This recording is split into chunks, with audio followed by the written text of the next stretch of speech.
within that, we have the Arnold Clark Cup, win against Germany, draw against England, a loss against Spain. When you look back at that tournament overall, what are some of the highlights that you remember from that? And what are the things that also stood out, whether positive or negative from there? Oh, that was a great tournament. It feels like an eternity ago, like you said. I think that kind of really kicked off the year of having an incomplete roster, if that makes sense. Because I think Mm, that was the first one where we started to see these new faces cycle in because, for the celebration tour, Bev was calling in mainly faces that were at the Olympics, fair enough. And so that's something that stands out that we got to see some new faces. I think Lacasse really got to start her first few minutes there. We saw Ali Du, who we haven't seen before after that, but who I thought did really well. And then obviously what stands out as well as you said, the competition level with the really, really high level teams, tier one teams that we were able to compete with in that tournament. Another highlight also, soccer was on TV. It was women's soccer on TV, on TSN, which mm, I don't think happened again after that, except for that one CBC CONCACAF game. And so I remember yes. that was really well received at the time by players and kind of set the precedent, or I guess the bar that people were expecting to meet after that, which wasn't met, unfortunately. But that was a really, really positive way to start off the year. And I think shortly after as well, or maybe within that time frame, the CSA also announced that they were hiring the director of professional women's soccer. So I think that was just a Mm. really cool kind of time in the year because it kicked off a lot of progress in the professional development regard. No, it certainly did. I do remember that was one of the few times where you looked at.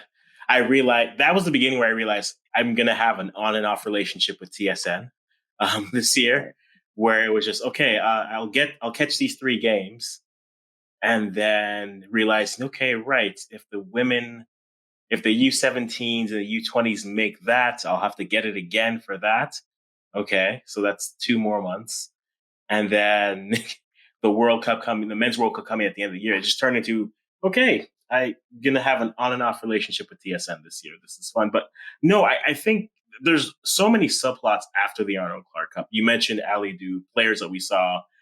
We saw glimpses of, maybe didn't see as much as we wanted to. We saw the taste of seeing them and having them being accessible on television from there. And that led into going into like the Nigeria friendlies and whatnot. And I think when we look at the Nigeria matchups, also before I go to Nigeria, and then Jayde Riviere, Jayde Riviere, that's Yeah, those yeah, games was remarkable. I think that's where I began my everyone should just go to Chelsea, mainly just because I know it fight some people on Twitter.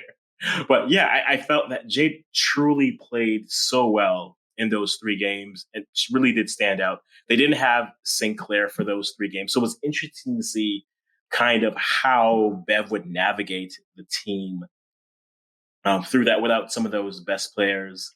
But yeah, Jayde really to me stood out in that game. you're And right. You're right. That was kind of the start. I think after that, everyone knew, okay, Alicia Chapman's time is almost run its course here because she just mm, did so well in all three of those games against really high level competition. And so I think that was probably the first breakout performance of the year. You're so right. it really was. Yeah, because I remember watching, I remember concerned because it felt like every game at about 60 minutes she would go out injured. But then I was like, okay, well, she's young. She hasn't played this level, but also she's looking it was an interesting theme with the women this year, where when young players got their opportunities, they didn't look. The stage wasn't too big for them, right? And we'll get to Jayde Rose later on in the year, but Jayde Riviere, she was the first player that did that, and that was really exciting to see a player like that kind of play. When we get to actually before we move on, the ADHD is taking over. So, guys, I hope you No worries. enjoy my ADHD mind on this. Any other players stood out to you at the Arnold Clark Cup?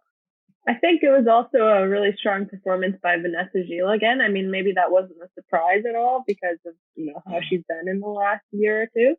But I remember yes. she did score the goal Becky did get that really, really nice one against I Mhm. think it was England.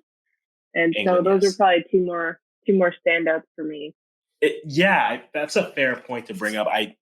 I think at that tournament you saw the transition from Chapman and Zadorsky to Giles and Riviere, and you saw Bev leaning on those two players, or more on that rotation, to be honest, because you really just yeah. Now, whether you feel she leaned on that a bit too much, that's up for debate for some people.